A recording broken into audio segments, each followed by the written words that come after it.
بسم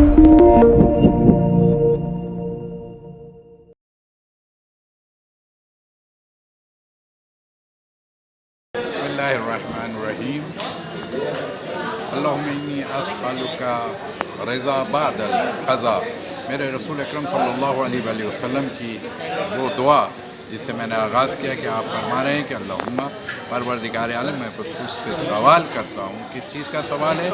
کہ جو قضا کے بعد راضی ہو جائے، یعنی تیری قضا پر راضی ہو جائے۔ اور یہی چیز کو اگر ہم دیکھیں تو میرا رسول یہ چاہ رہا ہے کہ میں اللہ کی قضا پر راضی ہو جاؤں، اس کے لیے دعا طلب کر رہے ہیں، جبکہ خدا بند عالم اپنے حبیب کے لیے کیا کہتا ہے؟ وَلَسَوْفَ يُعْطِيكَ رَبُّكَ فَتَرْضَىٰ، کہ خدا بند عالم اپنے حبیب کو راضی کرنے کے لیے۔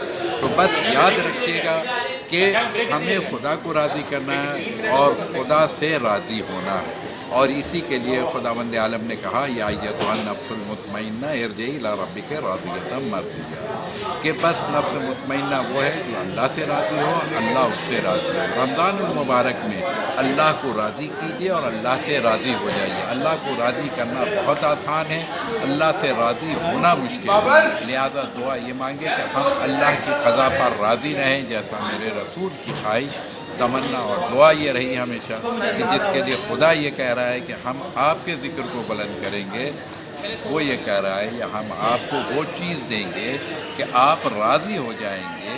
تو رسول یہ چاہ رہا ہے کہ پروردگار چاہ رہا ہے کہ رسول راضی ہو جائیں، رسول چاہ رہا ہے کہ پروردگار راضی ہو جائے، اور ہمیں بھی یہی کوشش کرنی چاہیے کہ اللہ ہم سے راضی رہے اور ہم کو اللہ سے راضی ہونے کی کوشش کرنی اس ماہ رمضان المبارک میں، کہ جو اس کی قضا ہے اس پر ہم راضی ہو جائیں۔